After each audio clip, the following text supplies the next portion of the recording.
The sponsor of this episode is the Climbing Pill platform. The Climbing Pill is a training for climbing platform by Ofer Blutrich. He is a professional climber, a coach, and a physio. I personally have been with the climbing with this platform for the last couple of months, and it's really going great, and I can feel the gains every day, which is nice. It has a really nice feature of a bot that reminds you every day what your training needs to be at the same day.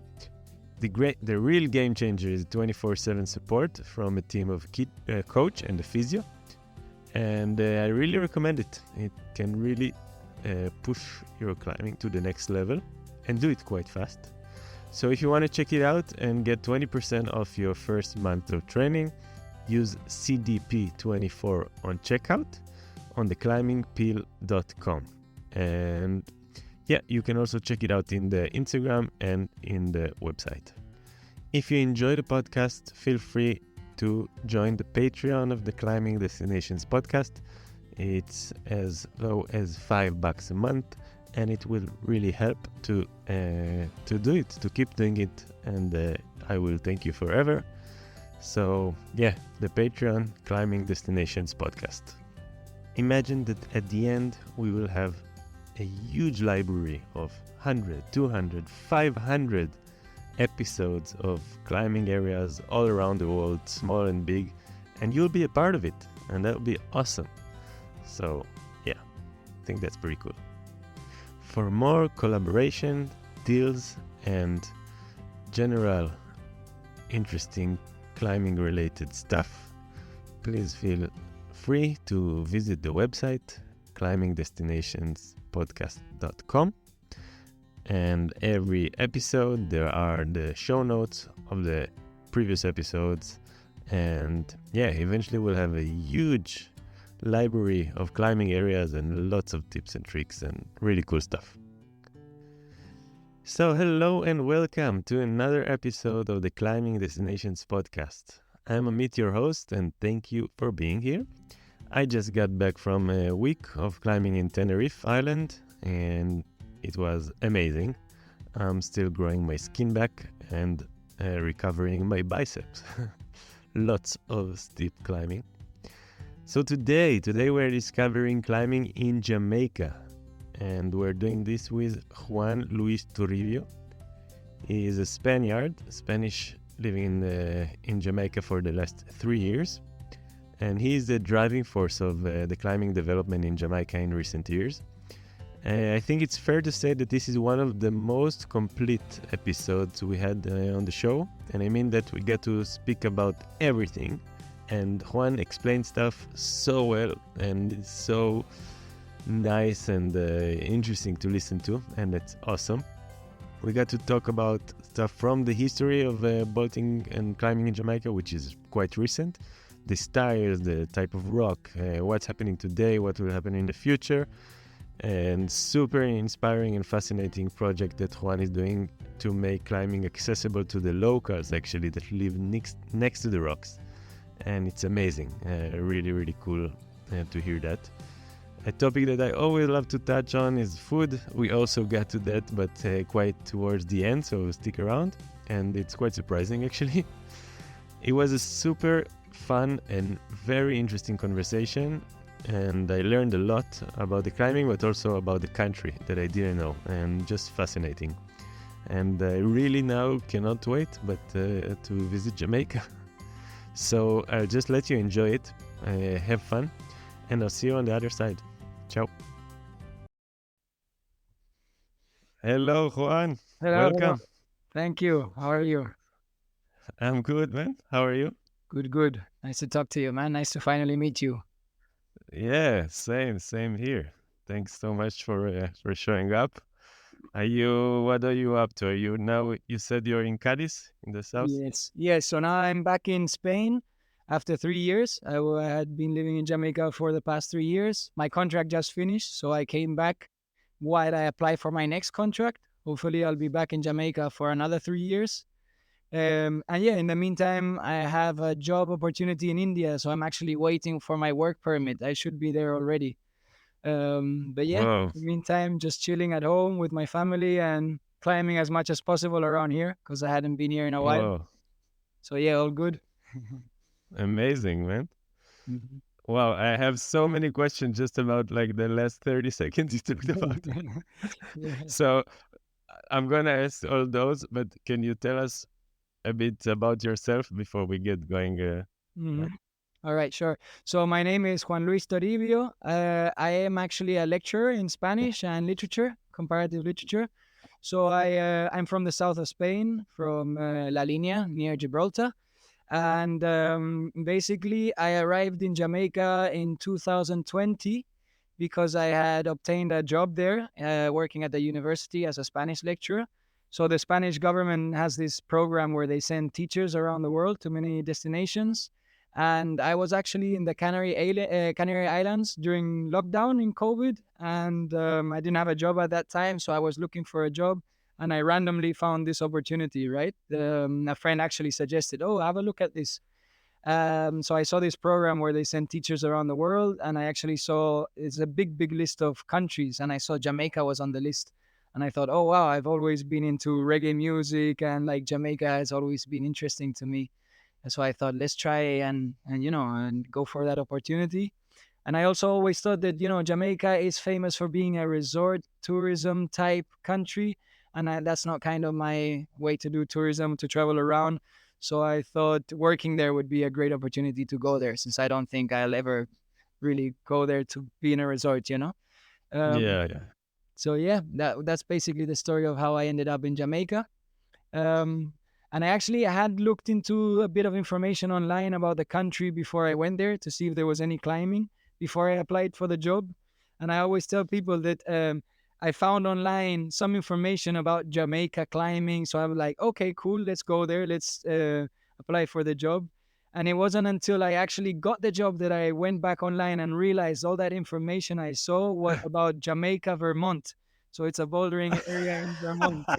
And I was like, "Oh no way! There's no climbing there." I was really surprised. That's so funny. But on the other hand, though, I Wow. was quite lucky because the when I got the job, the person that was doing my same job as me before me, he had a friend, another Spanish guy who had been bolting the first climbs in the island. So he told me, "Oh, actually, you're into climbing. I know this guy who started developing the climbing in Jamaica." So I was like, "Oh, wow, cool, amazing." So on the one hand, I was disappointed that the info wasn't accurate, but then I was excited that there was actually someone there already developing the climbing, right? So that was the start Wow. of it all. Mm-hmm. Amazing. So that's how you, yeah, how you got there and started. Mm-hmm. That's really cool program of the Spanish government, Yeah, yeah. actually. It's actually very cool. Yeah, a lot of destinations around the world. So pretty cool, big opportunity, to go to many different countries where you wouldn't be able to really. Super It's cool. not that easy. Yeah. Yeah, amazing. So now you are kind of considering India as well as the same job? Well, India was something slightly different through a friend of mine who is already teaching there. And I asked him because the contracts with this government program from Spain are 3 years, right? So I finished my 3 years in Jamaica and I thought I want to stay another 3 years, but I have to change university every 3 years. So the other university, which is in Kingston, the person who was there still had one more year to go to finish her 3 years. So I thought, oh, I have this 1 year where I'm basically waiting for the other position to become available. So what shall I do in the meantime? And I spoke to my friend. And he's like, yeah, come teach over here whenever you want. So that was kind of slightly different thing, waiting for the next Wow. 3 years in Jamaica. Wow. Hmm. Man, that's pretty amazing. Like I I don't know Spanish in that level, but it sounds like such a dream job. Like I love going around being like a nomad, but not for a few months, for a while, living in an area. That's so cool. Yeah. Yeah. It's kind of, a double-edged sword in the sense that, yeah, it's very yeah, adventurous and very exciting. At the same time, moving all the time is it can be Yes. hard. Yeah, to start over Very. again. Yeah. Yeah, but You never have your roots. exactly. Yeah, you constantly having Yeah. to start again. But, Yeah. it's a good price to pay to meet new places and, live a few adventures for sure. Yeah. Yeah, amazing. When I was climbing in Yangshu in China a few Oh, years cool. back, Hmm. there were a lot of people doing that, but for English that I Uh-huh. met. Yeah. Yeah, teaching English Teaching English in and China. spending time in China. Yeah. Yeah, yeah. So Mm. very cool. Maybe in the future, who knows? After Jamaica. Nice. So tell us about your climbing. So I was reading Mapo Tapo. Who doesn't know, Mapo Tapo is a really cool company, and I will link to that. But yeah, an article you wrote about the climbing in Jamaica and you. And so I read that you were climbing for 10 years when you arrived there. Mm. So, like, what's your climbing style? What do you like the most before we get going into Yeah. Jamaica stuff? Cool, cool. So yeah, I'd been climbing when I arrived to Jamaica around 10 years. Maybe now it's been, yeah, around 12, 13. I've done mostly sport climbing. So yeah, that's my favorite type of climbing. Done a bit of bouldering and very, very little trad climbing. I think I just done like a couple of routes before I arrived in Jamaica. So mostly sport climbing is my favorite type of rock climbing. And yeah, I'm not, I mean, too strong. I've climbed up to 8A, but I That's pretty really, strong. it's all, I mean, it's okay, but yeah, not like a pro, like the people, Spain has a lot of strong climbers. Yeah, Well, yeah. It's my friends always joke around and they say, if you can either be a good climber or you can be like Juan, you go to a country which has no climbing and then you become a good climber because nobody else there that climbs. yeah, that's so good. Yeah, so and the other thing I'd never done before I arrived in Jamaica was bolting. So that was definitely Okay. very new when I arrived there, right? Because I arrived and there was only, like I said, two or three climbs had been bolted in one area. So, and they were like some fives and 6A, I think maximum 6A plus. So I thought, Yeah, oh, damn, we really need some climbing, like I need something to train on or I'm going to get very, very weak very fast, right? yeah, So that forced me to start to to think about bolting. And thankfully also the person that was there, he knew how to bolt already, so it was cool to learn with him. And yeah, very nice guy who had a lot of patience teaching me everything. I mean, it's not that hard anyway, but you need to make sure you're learning with someone who knows what they're doing, right? Because obviously it's yeah, safety. um, yeah. so that was a very cool new experience about being in Jamaica, this whole part of bolting, which was I was completely new to. And then also at the beginning, when I arrived, since it took a while for us to create a little community and buy a drill and get the materials we needed to bolt, we also ended up doing a little bit of trad climbing over there, which was something quite new. It was a kind of weird trad climbing because it was mostly using slings instead of, I didn't have any nuts or cams. So all the protection we were doing was basically very like old school, rudimentary, like just putting sling through holes and a bit Yeah, sketchy. But that was a cool yeah. experience also. Very cool. Mhm. Cool. Yeah, lots of points here that I want to touch later on.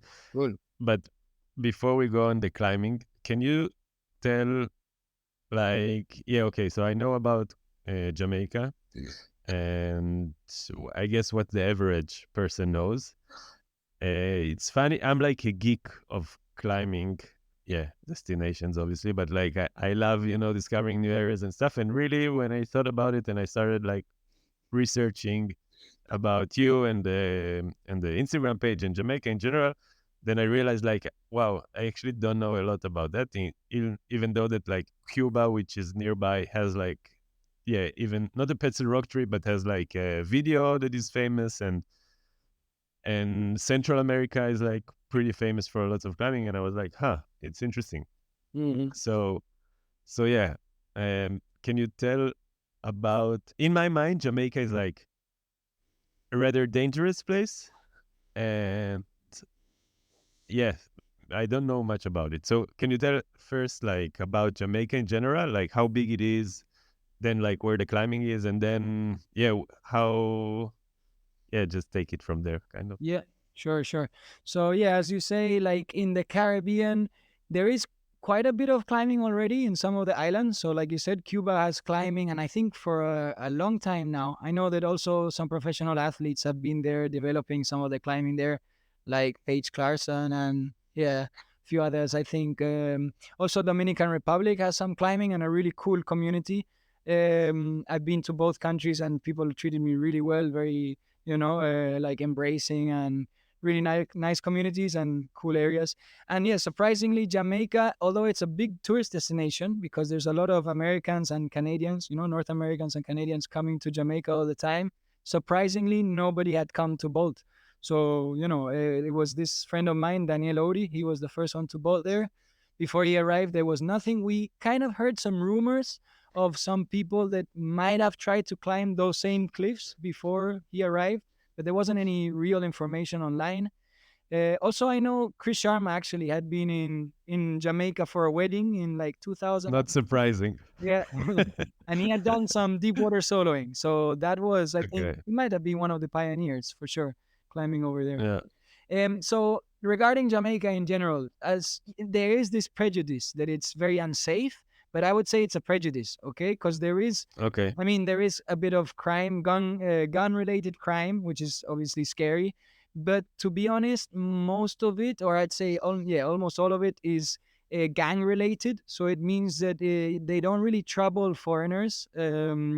Actually, the foreigners are, I would say, very safe when they come to Jamaica. The Jamaicans are really like they have a very positive view of the foreigners that come to their country. They're interested in getting to know us, and they treat visitors very, very well. I would say, in my experience, I've never felt threatened or in danger or at all.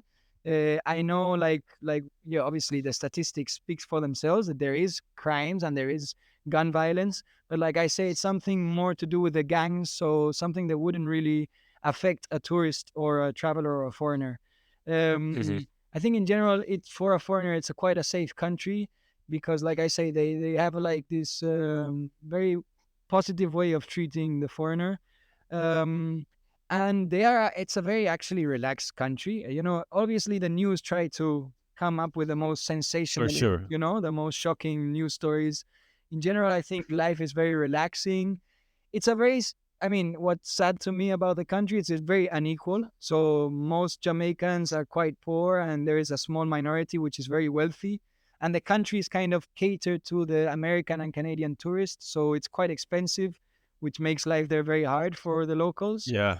Um, Nevertheless, like I said, in spite of all their difficulties and problems, Jamaicans seem to be very optimistic, very friendly, and very positive people. So it always surprised me since I arrived. No, the fact that they live in very difficult, in a difficult Yeah. situation, but they're always happy and friendly and very relaxed. And the Yeah. slogan of the country is like Jamaica, no problem. So everything's Yeah. Yeah. fine. It's like that. Yeah. It's for sure like that. And it's kind of like interesting in that sense that it's very, contradictory. So in one sense, Yeah. a lot of problems. On the other way, people living a very, happy life. I would say there is quite a lot of quality of life in spite of all the difficulties, right? Hmm. And I started to wonder whether maybe this reputation of Jamaica being so dangerous is partly owed to the fact that there are many resorts and the resorts want to keep the tourists in the resorts, so they try to scare us off so we don't go around the country on our own when actually it would be completely fine. Yeah. So I think it's also maybe a strategy, to keep tourists in the resorts and Hmm. only on certain areas of the country. It's not a very big island at all. It's like 3 million people, a bit less than 3 million people. Ah, So it's quite small. Yeah. small. And compared to Cuba, it's much smaller in terms of size also. Um, Uh-huh. and then, well, like happens to basically all the islands in the Caribbean, they're all limestone. So actually, there is a lot of Yeah. potential for rock climbing in all of the, or many of the islands. Maybe a few of them don't have that much rock. But for sure, Cuba has a lot of rock, even more than Jamaica, I'd say. Dominican Republic has a lot of rock. I know there's a lot of climbing in Puerto Rico also. And Jamaica, probably, I mean, we've already found like 4 or 5 different areas, but I'm sure there's way more. It's very Yeah. lush, so it's very covered in rainforest. Yeah. Sometimes it's hard to see, where the actual rock is. But yeah, there's a lot of potential for sure. Still, like way more than we've bolted. Mm. Really cool. And then how? So it's tiny in terms of the population, and how uh, big is the island in terms of geography? Yeah, I don't know exactly the numbers, but I think it's kind of like 300 kilometers from one point to the other, something like that. so it's It's not super huge. small. Yeah, it's kind of small. I mean, even though it's not that long, because the roads sometimes you have to travel Yeah. slowly, it takes a while to Yeah. go from end to end. Okay. And Yeah. people live a bit spread out, so there's still, even though, yeah, well, it's not very densely populated. Kingston, I think, probably has more or less half of the population, and then the rest of the island has, like, Montego Bay, where I was living, is the second largest city. Other than that, there are smaller cities and many towns in the inside of the island, no? So small communities and stuff. So Uh-huh. yeah, not very densely populated, I would say. And then to for really the solo traveler, let's say I'm coming for climbing, uh yeah, how is it? Like you said it's safe, but like how is it? Mhm. Is really the North American, let's say, tourism got the prices so up? Like, is it Mhm. nice to go there? Is it how is it? Yeah, so it's not really a backpacker friendly country, because everything is Yeah, very expensive because of all this tourism from Canada and the US.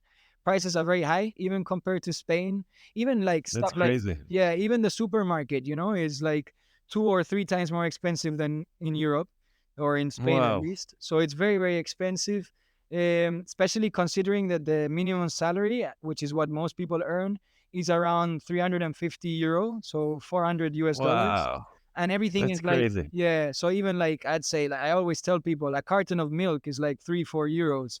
Phew. A loaf of bread, is also 3 euros. So everything is twice or 3 times more expensive than in Spain, but the salaries are a quarter of what you would, the minimum Yeah. salary in Spain. So life is difficult, and even though salaries are so low, there is not really, like in many countries, you have two kind of lifestyles, right? The tourist expensive resorts and hotels and restaurants, and then the local, Yeah. prices and economy. Jamaica doesn't have so much of that. It's basically just one Hmm. economy, so everything is expensive, even for the locals who Wow. earn a little money. Luckily, it's a very rich country in terms of the nature. So many Hmm. Jamaicans grow a lot of their own food. That's how they manage Okay. to, have a comfortable life, because they can Yeah. have, they have breadfruit in their yard and yam and sweet potato and banana and Yeah. coconut. So that's how many people manage to, support their family and stuff like that. That makes me very sad, obviously, and we can talk about that a bit later, of how we are Yeah. trying to make climbing part of the solution instead of the Yeah. problem. But Yeah. seeing, such a beautiful country with people that are so nice, and seeing how hard life is there because of this, how their currency has been devaluated and people, the minimum salary is so low, it makes me quite sad, and wanting, and Yeah. part of the community that we're there with, the climbing community, we kind of want to somehow try to help. We don't even know how, but hopefully Yeah. can be part of that. But that's very sad Hmm. to see. And like I was saying earlier, even though they have all these problems, Jamaicans in general are super optimistic. They treat you very well. They always have a smile in their face, and Yeah. yeah. So that was also very cool to Wow. see, and you learn a lot coming from Europe, where we're so For privileged, sure. and then people Yeah. have so many problems, and over there where they have real Yeah. problems, and people don't seem to have, like, they have a different attitude where they don't see problems. Yeah. Yeah. Yeah. But yeah, Yeah. so That's mm. super interesting. Then Yeah. going back to the original question of backpacking, it's possible, and hopefully in the future it will be more and more accessible. But at the present time, many hotels, even like the cheapest accommodation you can find, is quite expensive for a backpacker. And then traveling around the country, there are two options. Getting the public transport is very cheap, but it takes a lot of time, and maybe you can't arrive everywhere.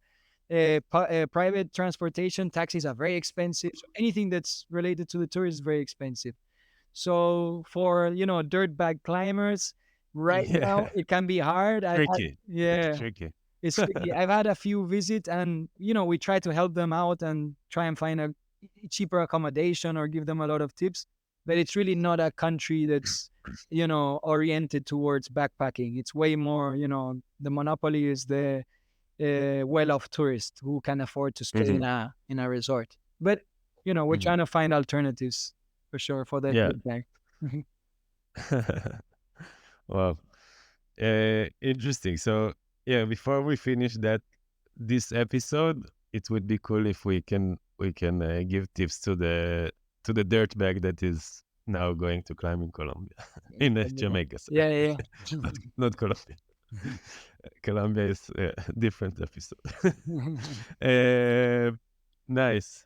Thanks for that. It's super interesting, and I would love also to go deeper, like into what you're saying, how climbing can be part of maybe not solution, but yeah, help in some way. Mhm. So let's say um, I'm going like where is most of the climbing that you developed Mhm. in the country? All right. So when I arrived, that first area that had been already developed, like two or three climbs were there, is called Discovery Bay. So basically, you think of Jamaica, it looks something like this. This would be on the Mhm. north coast, like in the middle of the north coast. That's Discovery Bay. Then you would have Montego Bay is on the west, and Kingston is on the southeast. Most of the climbing we've actually bolted either in this first spot in the middle of the country because it was a good kind of middle place between Kingston and Montego Bay, so we could meet there. So that Mhm. area in Montego Bay, in Discovery Bay, actually has three different crags. That's the place with most climbs right now. I think there's around 60 different routes or 70 routes, something like that, spread out in three crags. Then, like I said, we have some areas near Montego Bay, which is the second biggest city. Actually, one of the coolest place I would say in the island right now. It's called Hannah Rock. It's up in the hills from Montego Bay. Very beautiful spot, like very green jungle, up in the hills. Really Yeah. beautiful spot, like white limestone with tufas and Yeah. pockets. Really cool to climb up. Wow. Yeah. Then we have deep water soloing on the far west side. So there's a city called Negril, and there's some cliffs on the sea there. They're a bit sharp. It's not Mallorca, but it's still very beautiful, and the water is super pretty. The area is very, very beautiful. So even though the climbing is, I mean, not the best in the world, but it's quite cool to go and spend some time, climbing on the crags and just chilling in Negril. It's they call it the laid back capital of Jamaica. So it's very, very relaxing area. Nice. And then we also bolted a few areas near Kingston. Okay. And actually, in Kingston has been the focus of the development recently, also because we managed to build a climbing wall. And that's been a really, really cool, Oh wow. interesting project because after I developed many, like I bolted a lot in Discovery Bay and I bolted a lot near Montego Bay and even some areas near Kingston. But then I realized that after a certain point, it didn't make much sense to keep bolting because many Jamaicans would say, oh, climbing is a white man thing, it's a foreigner's thing, Yeah. it's not for us. So I realized that the way to break that stereotype would be to have an indoor facility because many people, Yeah. especially if you live in a country, you live in the countryside and you're always having to, work with your machete and keep the jungle Yeah. of Yeah. your Yeah. yard. And you don't really want to go back in the bush for a hobby, No. So you'd rather No. go into the city and do something different, no? So that's what we realized that the climbing wall was going to be the most important step into really attracting Jamaicans to climbing, and probably if they go and climb indoors, then they're gonna want to go outdoors. But they don't want to go outdoors many times straight away. For sure. But yeah, so the main areas are near Montego Bay, near Kingston, and in the north coast near Discovery Bay. And then we have like a few other areas spread here, like here and there around the island. But since those are the two main cities, that's where most of the climbing is nearby. Okay. Mm. Super nice. It sounds. And then all of it is limestone. So all of it is limestone. Actually, we found a few cliffs that might be basalt or granite because I saw them from a distance and they definitely don't look like limestone. But I didn't have the time to Huh. go and check. But maybe, definitely, if I go back to Kingston, then that is on our priority list to go and check It's on a list. because it's not that far Yeah. from Kingston. Yeah. So all limestone, kind of what style? Like Thailand or? Yeah, kind of similar. I mean, there is basically, I would say, like three types of very different limestone. The one near Montego Bay, so that one in Hannah Rock, is more conventional, kind of maybe like Thailand, that white limestone with the tufas and Too pockets. fast. Yeah, more similar to also what we have in Spain, maybe something like that. But then we have another kind of limestone, which is very different to anything we have in Europe, which is kind of like a coral based limestone. It's kind of like the old coral reef, which became a Oh, wow. cliff. And that one is very Yeah. sharp, sometimes Yeah. not as nice to climb on, but sometimes the rock quality is quite good and not so sharp. So that one is kind of different. And then near Kingston, there's an area that we bolted a lot in, and it's called Cane River. It's in a river, so it's kind of like a river gorge. So the rock is much more smooth, not so many tufas, a Oh lot of yeah. pockets, really, really good Uh-huh. quality, like really solid quality. So yeah, it's kind of, even though it's all or most of it is limestone, there's quite a lot of diversity. And we Variety. even Yeah, found, yeah, sorry. I've seen a video, I think, of the last one you talked about with the river nearby. Goes Yeah. like a small, man, that route looks so amazing Hmm. with the pockets. There is a girl climbing, I think it's Yeah. 7A. Yeah. Trypophobia, I think that's the one you're talking about. So this area It actually, looks beautiful. yeah, it's a very cool spot. It's called Cane River Falls, and it's actually famous because Bob Marley was supposed to go there to wash his dreadlock, or at least he talks about that. Yeah. Actually, if you watch the latest movie that they just released, you can see a Uh-huh. little clip of the area. I was like, oh, look, my crag. But yeah, it's really That's cool. sick. This spot really good quality rock, very compact, so nothing breaks, and a lot of pockets, Yeah. but most of them aren't as good as they look, you know. And Yeah. then you have the waterfall right there. And this area is probably the one with most potential right now, because also many local people come for the weekend just to go to the waterfall, so they can see us climbing there. And then we always tell them, yo, come try, give it a go. And many people actually do, right? So this one has a lot of That's awesome. potential to also get beginners into it, you know, to get Jamaicans into Mm, climbing. Mm. That's awesome. Do they speak English? What's the Yeah, the English? official language in Jamaica is English. They speak like a different kind of English. It's called patois. Um, Okay. but it's not an official language, unfortunately. I think they should make it official and give it value, because it's a very beautiful language. And you know, many Europeans like to learn patois because it's what they sing in dancehall and reggae, and sounds really cool, like very melodic kind of language. So the problem is that when you arrive, so when I arrived, I couldn't understand the patois at all. I thought I would because I always listen to reggae, but they're like, no, man, Yeah. reggae is English. It's not patois, you know? So it took me a while to understand the patois, but they can all understand you. So if you go there, you know, everybody will be able to understand your English perfectly. And then you can just tell them to repeat things or speak a bit slower, no? And many people will switch into English so you can understand them, no? But the actual But language, patois is English, or it's like English with an accent, or yeah, it's like, well, they call it Creole, right? When you mix the okay, English okay, yeah, language yeah, with the African dialects or the African yeah, languages, and they created kind of like a new language, no? Mm, yeah. Yeah, I know. mm. For the Yeah, I remember the story. So when there was slavery, so that they won't be understood. Hmm. They used to I meet, think you know, the slaves from different countries, so they wouldn't be able to speak among exactly. themselves. So they all created this new kind of English, you know, mixed Yeah, with their, yeah, yeah. yeah. Wow. So yeah, so the important thing is that you can communicate at Hmm. the end of the day. Yeah, yeah. Well, like I said, they all understand you. It takes you a little bit of effort to learn the patois if you want to understand what people are saying, you know? For me, Yeah, it took me like maybe a year and a half to start actually understanding most of what people were saying. Right at the beginning, I was yeah. very lost. Wow.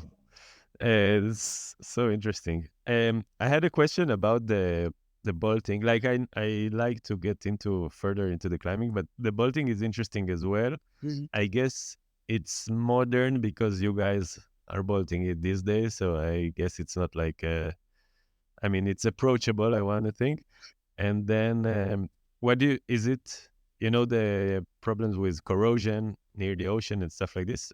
Do you have any problem with that, or what do you do? How did you build like Yeah. the area? Well, yeah. So I'd say the style is modern, but not so modern. You know, like because we have not so many materials, it's a problem to order anything online, because everything gets, you know, here, anything that you want to ship to Jamaica gets stuck in customs, and maybe you end up paying Yeah, twice the value or something like that. So it was yeah, always a problem to send heavy stuff like bolts, no? So I brought most of the gear from Spain, or all of the gear, either myself or whoever was visiting. We always had to bring the gear. So yeah, we haven't put a bolt every meter like in some of the most modern places. No, I've tried to put the first bolts quite close, and then the higher up you go, a bit more spread out, just to make the most of the gear that we had. No, But I'd say Yeah. nothing is, it's not too crazy. Nothing is like, Yeah. not like proper. It's not dangerous. No, it's not dangerous. Yeah. Yeah. Then in terms of and everything is very new also, no? So it's just been bolted in the Yeah. last 3 years. But for sure, in terms of corrosion, it's a problem because it's super like 99% humidity, 100% humidity. So it won't last long. And because of, the weight and also the fact that we were paying for everything ourselves, we haven't put titanium in yet. Everything Sure. is zinc plated. So it's very, it's not very resistant. But we thought Sure. that the main or the best way to do it would be to first bolt with zinc plated gear. And then once we're going to rebolt, when we know which climbs are actually being done and which ones are being abandoned, then we were going to start bolting with titanium, hopefully. No, or yes. Now there's a bit of controversy. Some people are telling me, "Oh, stainless steel or titanium." I don't know. I don't know exactly which one, but the marine grade, material, Yeah. which is going to be more Yeah. resistant. But Yeah. for Yeah. I think now, there everything is is, a zinc plated, yeah. hangers, so no rings or anything like that. Hopefully, the Yeah. next step of the project is to start rebolting and putting like good quality stuff that will last way longer. Yeah.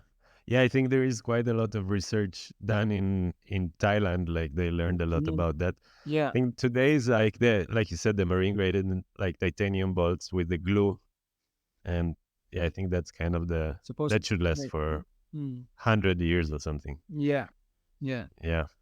So I was Yeah. talking to some people who have been like professional climbers who have visited Jamaica recently, and they were saying, because we have a GoFundMe for the Bolt Fund, right, where everybody has been Yeah. supporting us to, and people I who will are link to that. yeah, the people have been contributing to that. And someone was telling me we should do another one because the one that I originally set up was for bolting, and many people probably don't want to contribute to bolting, but they want to contribute to rebolting.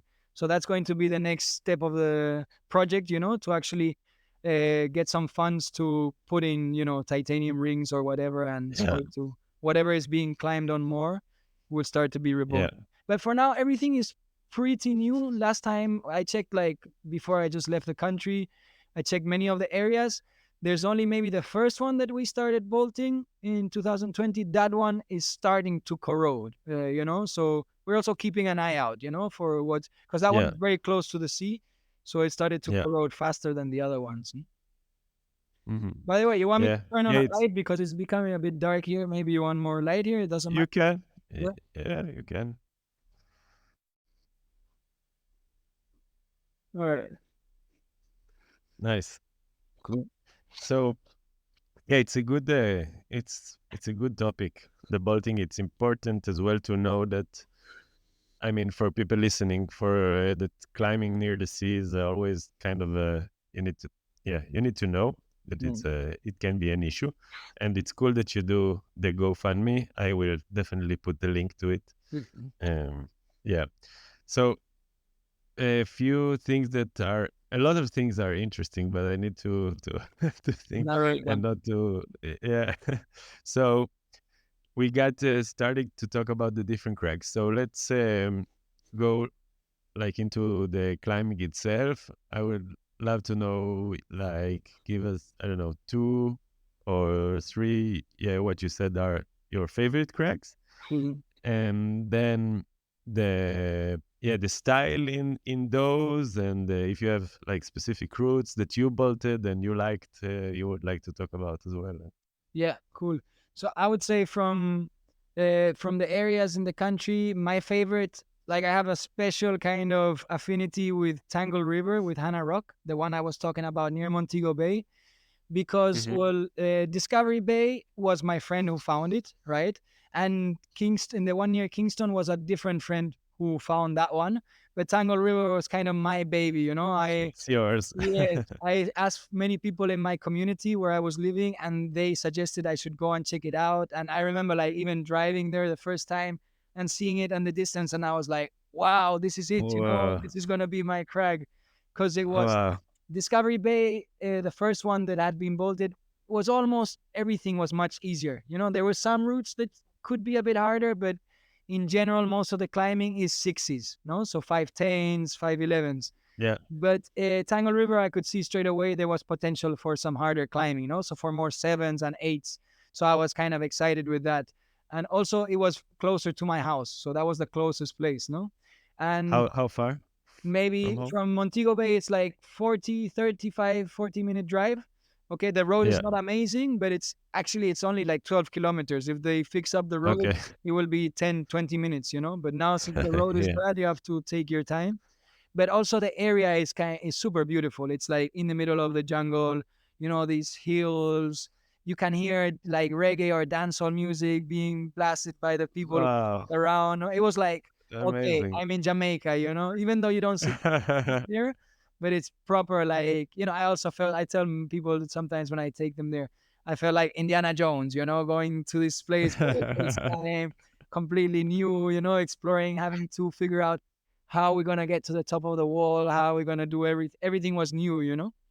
At that time, I was doing a lot of the development with a Mexican friend. He's called Alfredo. He stopped climbing recently because of work, but yeah, he really helped me a lot. And he was a complete beginner, so actually, I had to teach him a lot. But he was very brave and pretty good attitude, to come and help me with all that crazy stuff. Wow. Some of it was Yeah. dangerous, and yeah, bolting from the ground up, a lot of the routes, and that area is definitely one of my favorite, I would say. But the one in Kingston, who was another friend, like I say, Bogdan Simadan, he's Romanian, but he's been living in Jamaica for like 15 years, I think now. So he was the one who found or who decided to start bolting in Cane River. That's the one with the pockets and the waterfall that we were Okay. talking about. I think those two are the best areas in the country for sure because of the rock Mhm. quality, right? The others are nice. And like I say, the one in Discovery Bay is in front of the sea. So that's very pretty. We have another one called Coral Spring that's also in front of the sea. It's a sea cliff. So it's very beautiful.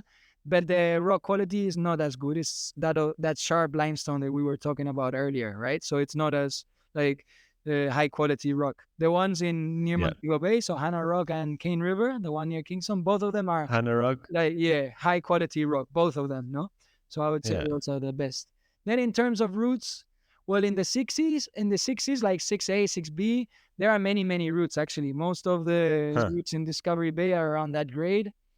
I don't know which one I could recommend, but one of the ones that Danny bolted actually, that's one of the first climb of it's called My Sweet Beginning. I think that the name that he gave it. That one is really, really cool. 30-meter route on some tufas and stuff.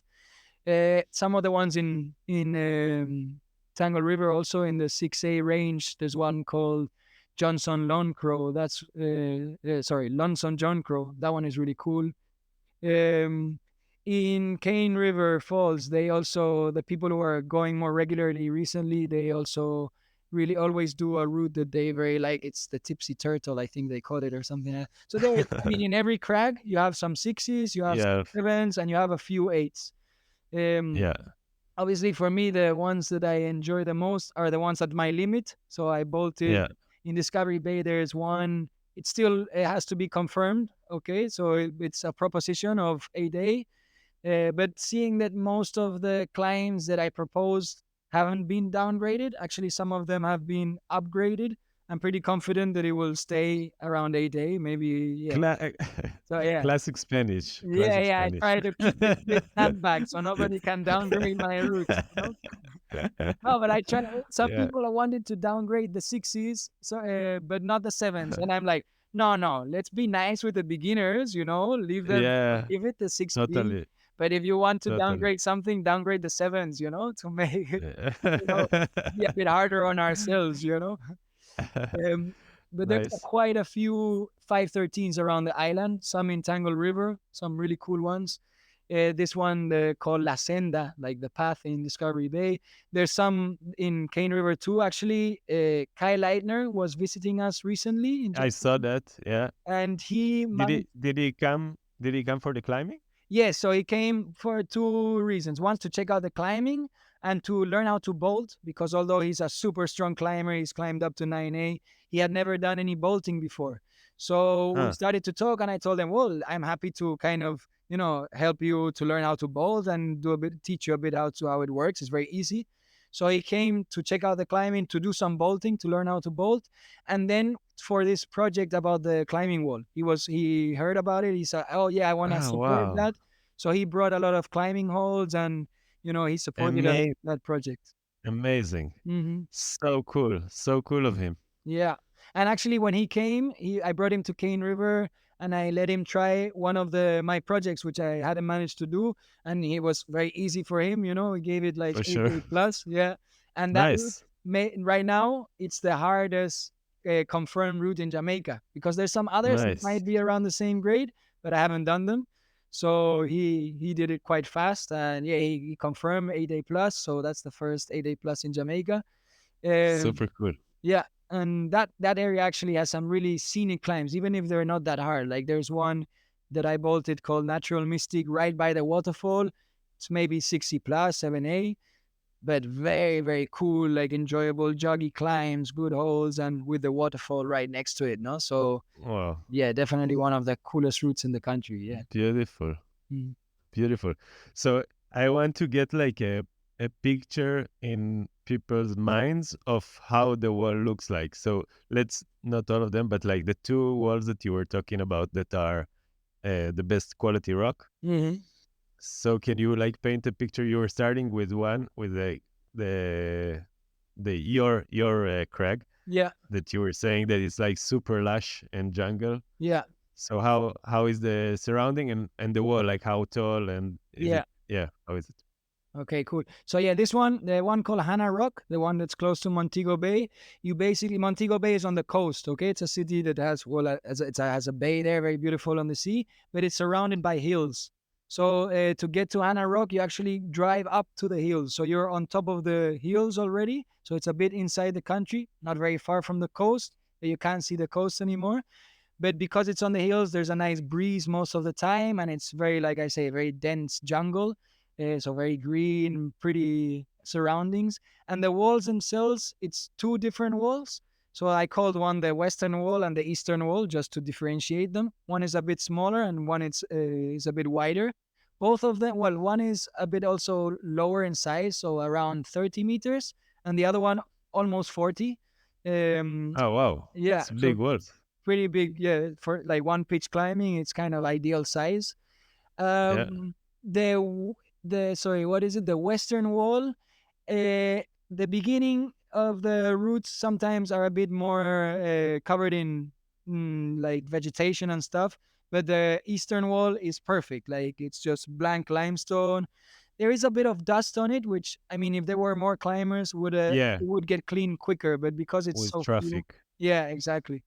But in both of the walls, like I was saying, the climbing is basically pockets and tufas. So like a gym style of, good holes, big moves, very enjoyable, more like endurance with a O- little crux, Overhanging. slightly overhanging. So you can actually climb when it's raining also because you don't get wet in most of the wall.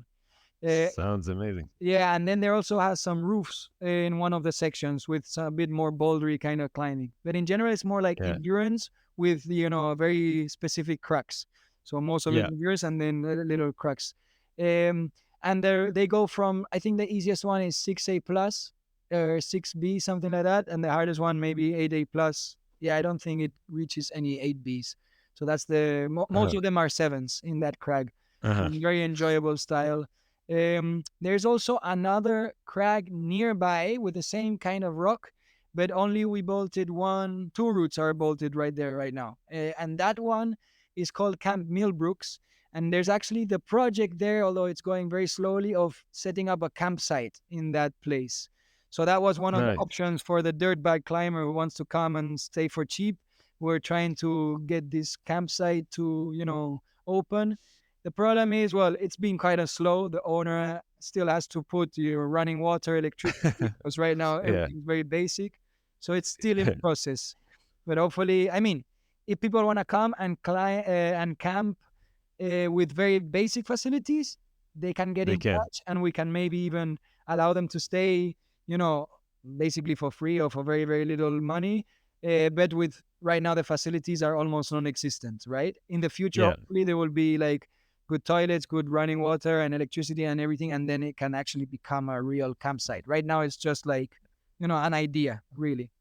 Random, Yeah. yeah. And that's just next to the climbing. Yeah, that's very close to the walls that are bolted and basically on the same property as that huge cave where I said there's two routes bolted right now. But that Huh. cave where the two routes are has potential for 100 routes.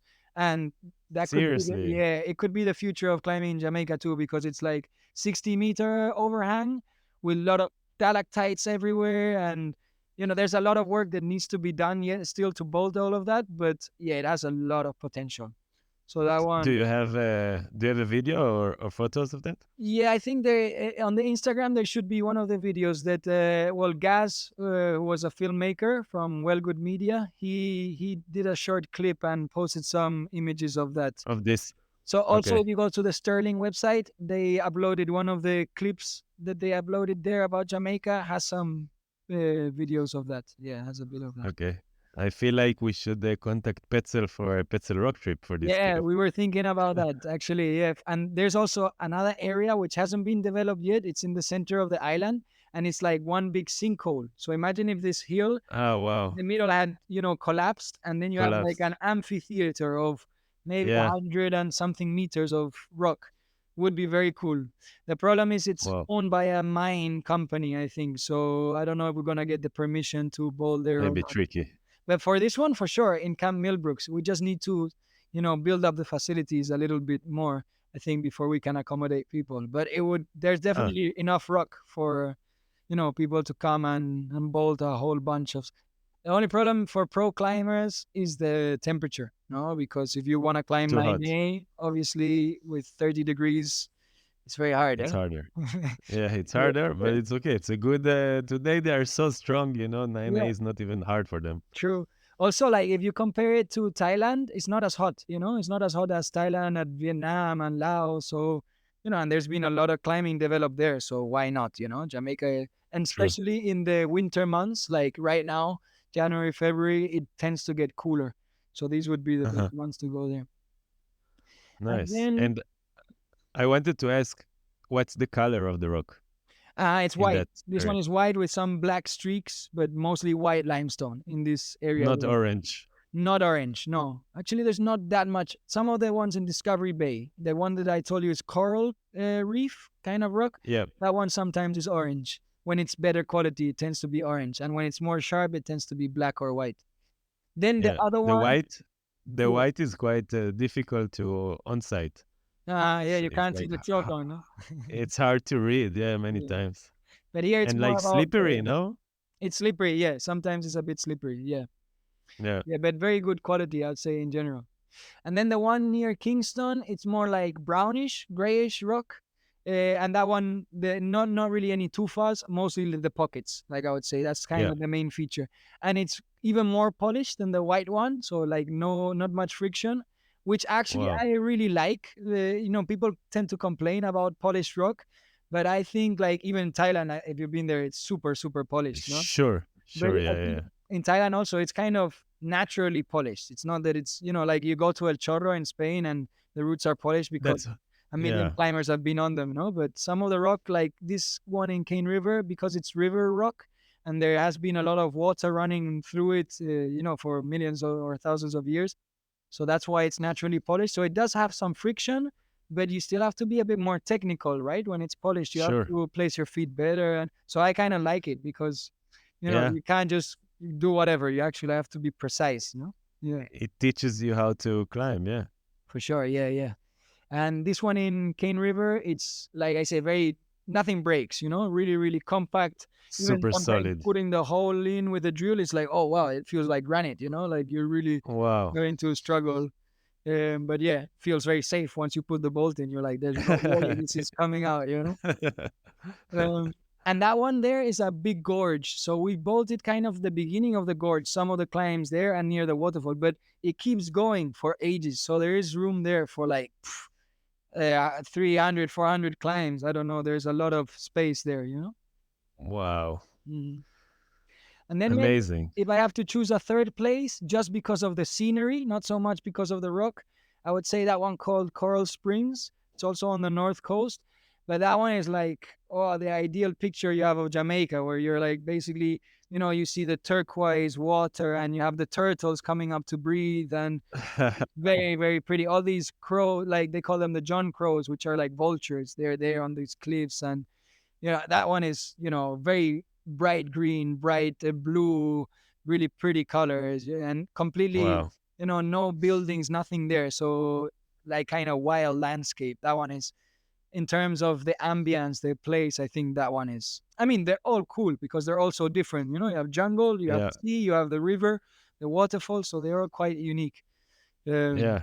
but yeah, yeah, very cool place. And then let's say I'm coming for a climbing vacation. So how far are they from each other? Let's say the top ones, the one you would recommend to go. So Montego Bay from Kingston, the two main cities are like 2 hours and a half, 2 hours 40 minutes. There's a Hmm. toll, so it's not really amazing to go back and forth all the time because you end up paying a lot of gas and toll and distance. So it's better, if I was planning a trip, I would say you arrive in one place and go to the other and return, or but it's definitely worth checking out both on different days. So not really for a day Yeah. trip. I would say more like spend a few days in each place. I had these people who like these professional climbers who came recently, and they were asking me about it. They decided to stay in the center of the island, and then they were moving back and forth from there, which is an option, but it's quite a lot of driving. I would say it's better if Okay. you're coming exclusively for climbing to rent a car and stay in the different spots. So maybe you Hmm. spend some time in Kingston, climbing Discovery Bay. You can also do some surfing there if you like to surf. There's some spots there, and have some of the nightlife in Kingston, which is more famous, for the dance halls, street parties and stuff like that. Then you can go to the North Coast and have some of the nice beaches there and spend some time climbing in Discovery Bay and in Coral Spring. And then I'd say you can go to Montego Bay. You don't even need to go up to the hills. You can go and return on the same day to go to Hannah Rock, and then spend some time in Negril and do some deep water soloing. That would be kind of like the perfect Jamaica trip. And you can even swim Amazing. the island and see some of the other Yeah. areas that don't have climbing, but it's still worth to see the rest Yeah. of the island. Yeah. That's awesome. And how long would you say ideally? Like, I know, yeah, everyone has restrictions and stuff, but if you could, ideally, how long a trip like that would you plan? So if you want to see the whole country, I'd say in 2 weeks you don't have to rush that much, and you can spend 3 4 days in each area and really tour the whole island. If you don't have that much time, I would suggest maybe staying, not trying to see everything, just staying in either near Kingston or near Montego Bay. Probably if you're coming for a holiday, near Montego Bay is better because the beaches are, the beaches in the south have gray sand, and the beaches in the north Yeah. have white sand. So everybody wants to go to the white sand beaches. Yeah. Yeah. So Montego Bay, I think if you have 1 week, I would say you stay in Montego Bay, and then you can do a day trip to Negril, another day trip to Hannah Rock, maybe a day trip to Discovery Bay. See, since I was living in Montego Bay and I basically have been doing all the bolting, that's the place which is basically closer to everything, to all the clients. Yeah. Because the only Yeah. other bolting, it was this friend of mine, Bogdan, in Cane River. So that's the other, most of the development Yeah. has been done near Montego Bay. Mm. Sure. Nice.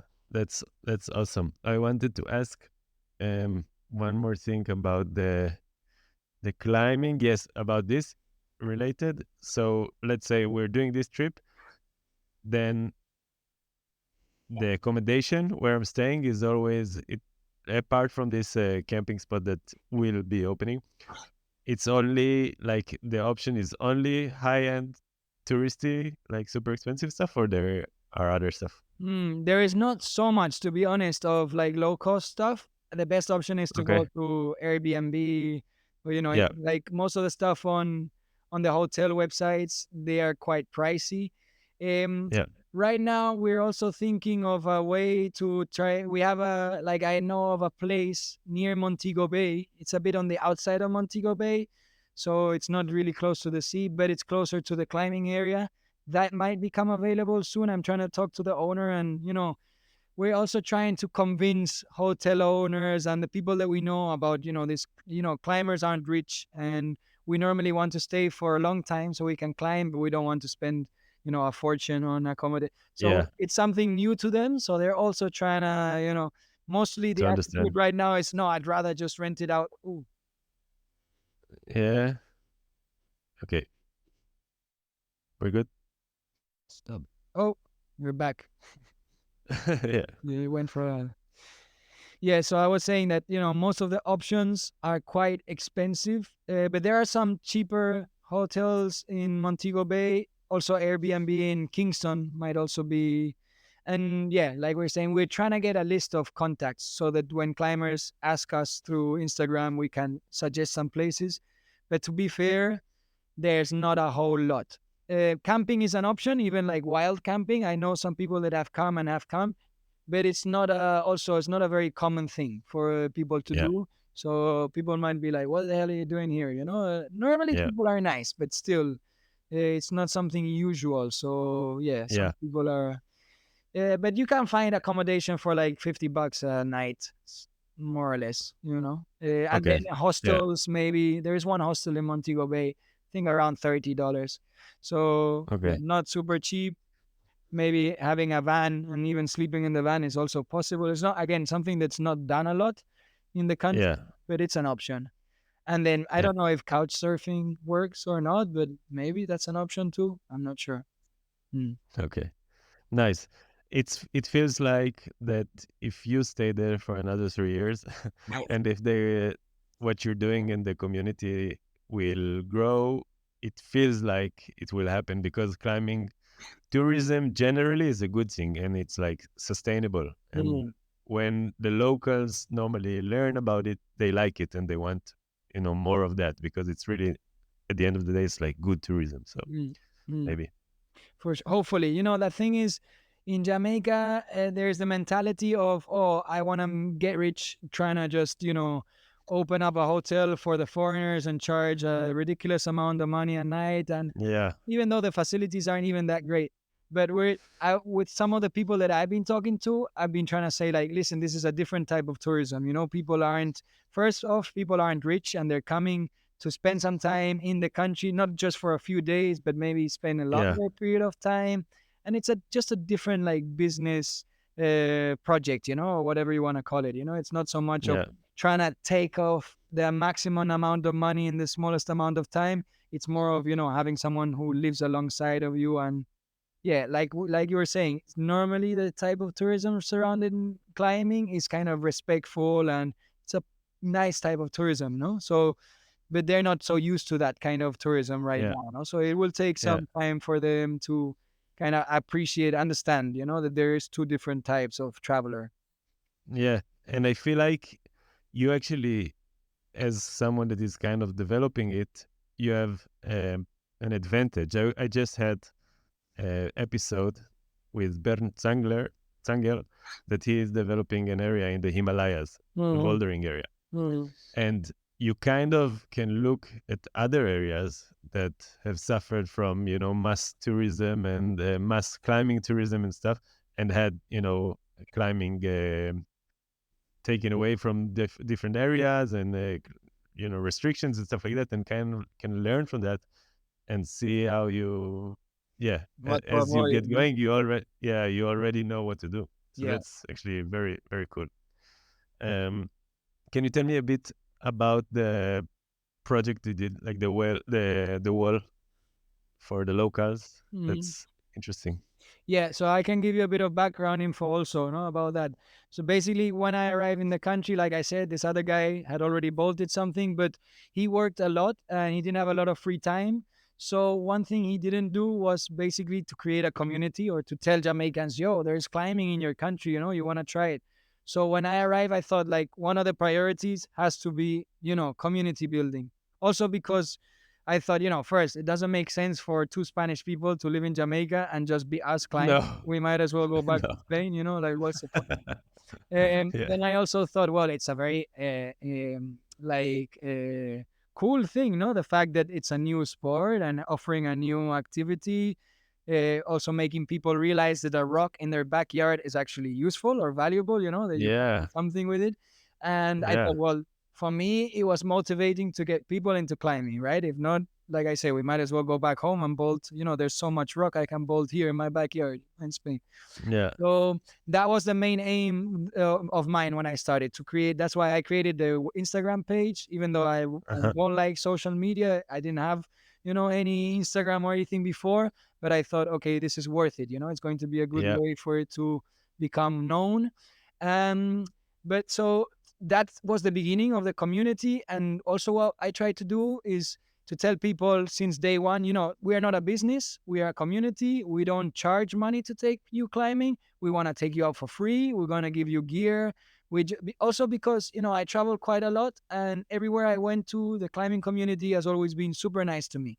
So I've Yeah. been in Cuba, I've been in, I don't know, many different countries, from England to, countries in Asia, Philippines, Yeah. everywhere I've been to, people have been super nice and welcome, Yeah. and taking me in, took me climbing, gave me transport, lend me gear. Yeah. So I thought, So beautiful. yeah, this has to be the same, and even since when I started climbing in Spain, my friends were the one who taught me. They lent me a harness. So I thought we have to have this same kind of dynamic, and also in a country where it's not common at all.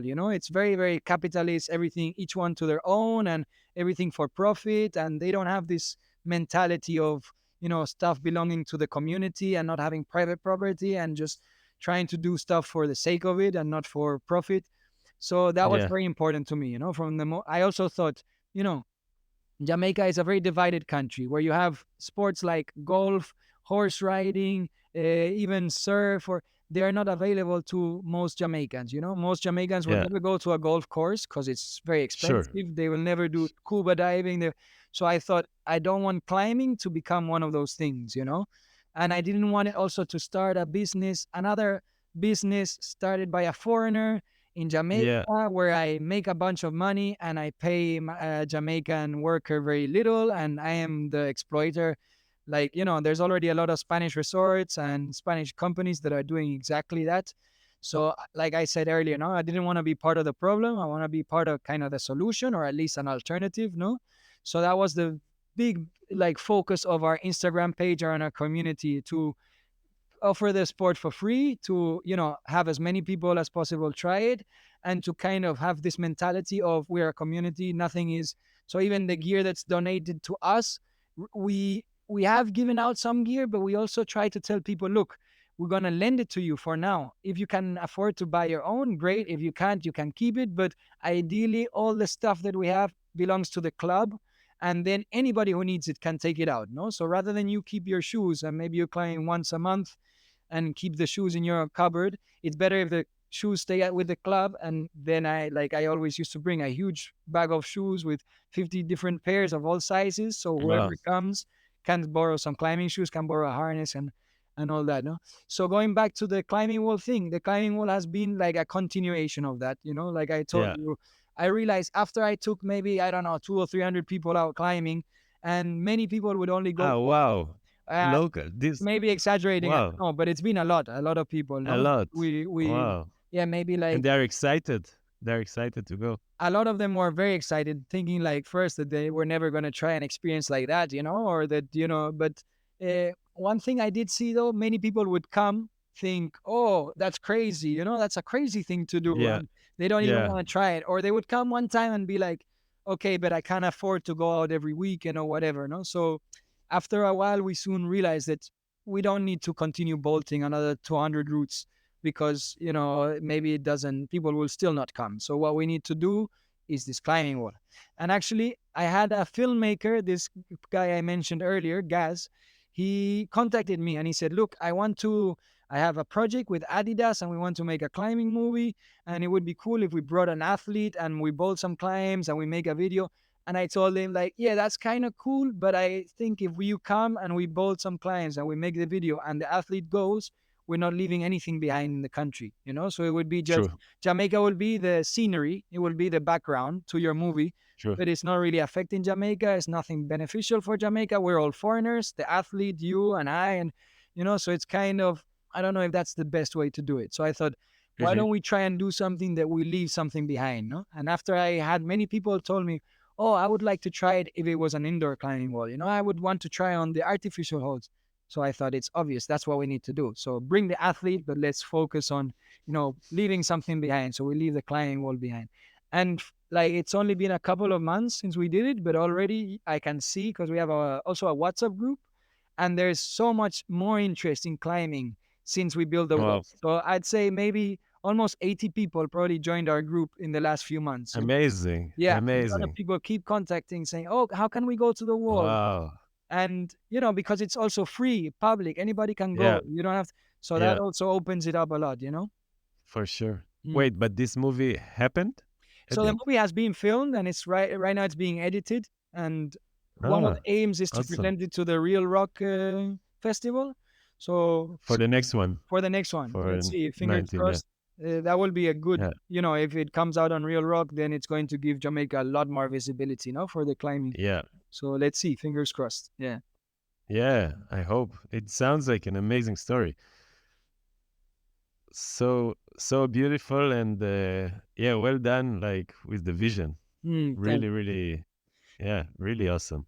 And it's been very cool to see that actually it's supported by the government, because like I said, not many things are public or supported by the government in this country. And it's also thanks, I definitely have to shout out Stephanie Marley and the Rita Marley Foundation. They are Ah, the yeah, ones who put me in touch with the stadium. And thanks to them, we've had, it's been, they gave us the space basically in the National Stadium Arena. So also mm, our idea now is to continue developing the sport for the locals as a tourist, business or whatever, but led by Jamaicans. But ideally, if yeah, everything goes perfect, the best thing that we can do is make it an official sport of the country. So do a climbing federation, try and work towards having an Olympic team in the future.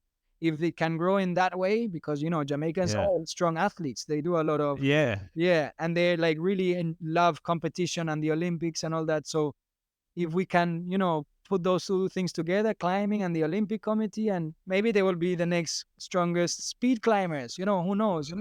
yeah. Yeah, I don't doubt that, man. They are, yeah, the fastest runners in the world, Mm. and So that's yeah, been very exciting. Fingers crossed, it keeps growing. And we actually built like one wall, but we have the spaces next to the wall that we built are available for us. So we're going to expand the wall. No, this is just the first stage, and we want to make it quite big so that there is some like proper facilities to train on. wow, super.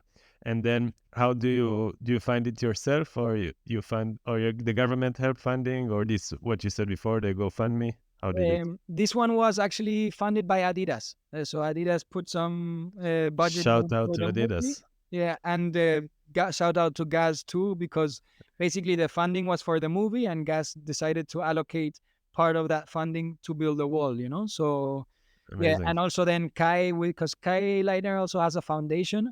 Yeah, I think it's called Climbing for a Change, if I'm not wrong. No, yeah, Climbing for Change. So they also brought a lot of handholds, footholds, like climbing holds. yeah. And well, they were also like Kai and his mother also was there helping us. So we were like Wow. we built it ourselves, no? So Yeah, it was both the community, Adidas, the foundation, and gas, and it took a lot of people for to sure. in together.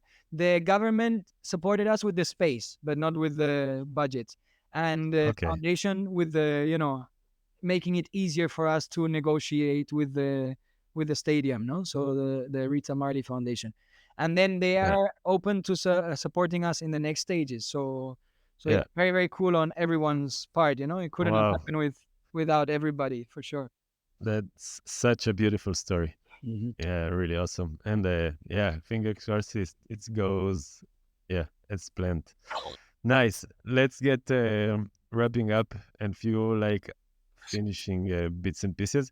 So, in terms of like best time to come in the year in Jamaica, Hmm. what's the seasons and stuff? So normally December, January, February are a bit cooler. It always changes, so it's, Okay. it's unpredictable. Like a couple of years ago, there was a big drought and it was hot around the year, and then towards the summer it got cooler. But normally, yeah, January, February, December, January, February tend to be the coolest months and less rain because the summer it rains a bit more. Hmm. So yeah, July, August, I would say is But then it's always very relative, like I say, because sometimes it can change and you can be very cool and no rain in August and then a bunch of rain in February. Like right now it's raining. Actually, yesterday it was raining there, and Uh-huh. and it shouldn't be, so it's kind of unpredictable. Yeah. But But during the year, it's sort of the same temperature all the time. Like, just like 2 or 3 degrees difference, not so much. okay. But yeah, so normally the winter is cooler, same winter as in the Uh, northern hemisphere. about Yeah, what? about 25 degrees, something like that, 20 Okay. degrees, but with a lot of Yeah. humidity, so it feels a bit Yeah. hotter. But Yeah. and like I say, in the areas in the hills and stuff, or even near the water, it's not that bad. Like I would say, it's India, Thailand, Vietnam, all these Yeah. countries where I've been were way hotter, than Okay. Jamaica. Okay. So, yeah, Yeah. I don't think you're gonna expect a visit from Adam Ondra, yeah, but but maybe from other people. yeah, yeah.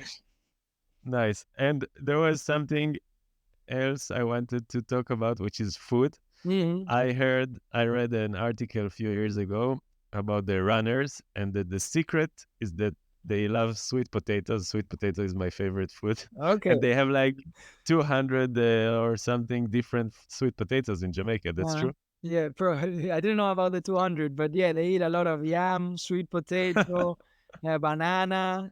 Jamaicans call banana and yam, they call it food.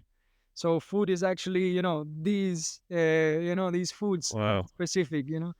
So yeah, there's a lot of diversity of food actually in Jamaica, especially compared to other Caribbean countries where it's mostly meat and rice and beans and that's it all the time. Yeah.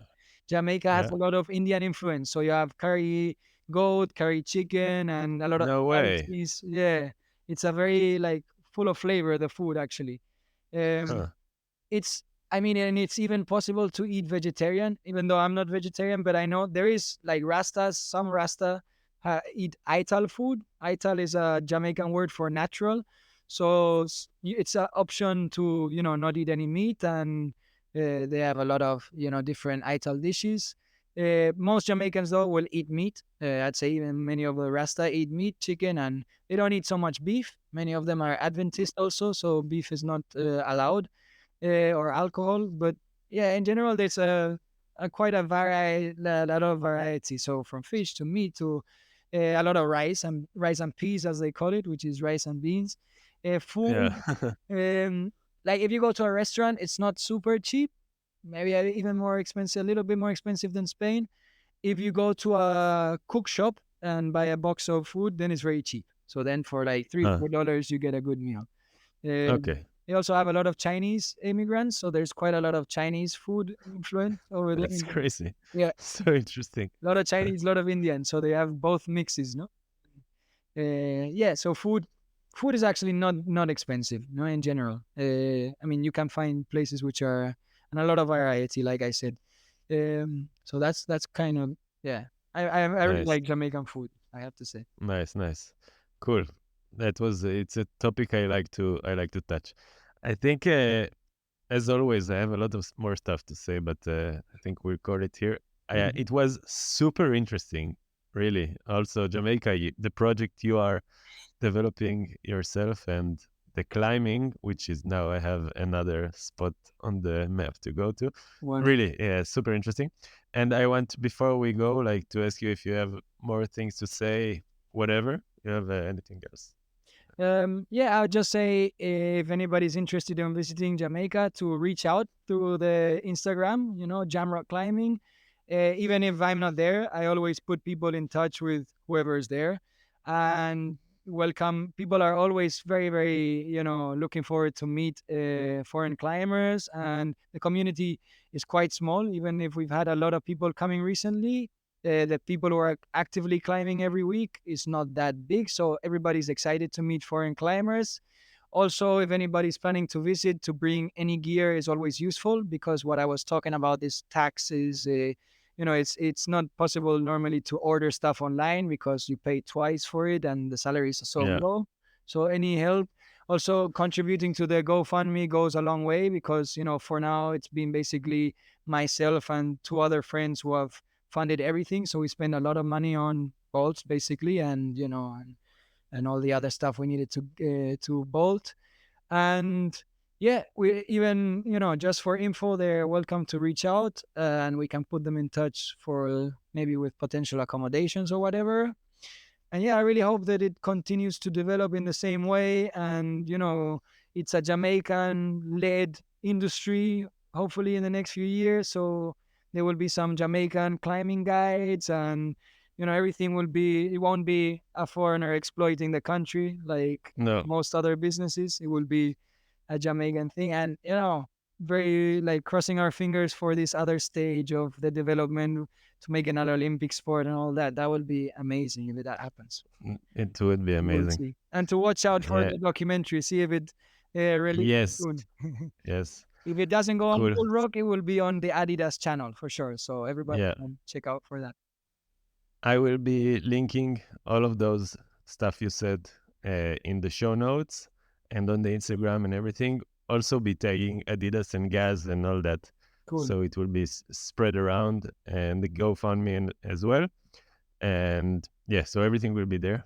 And yeah, we'll switch also videos and then pictures and stuff. So Cool. yeah, awesome. All It right. was amazing. Nice Thank one, you man. so much, man. Cool. We'll be in contact. For sure.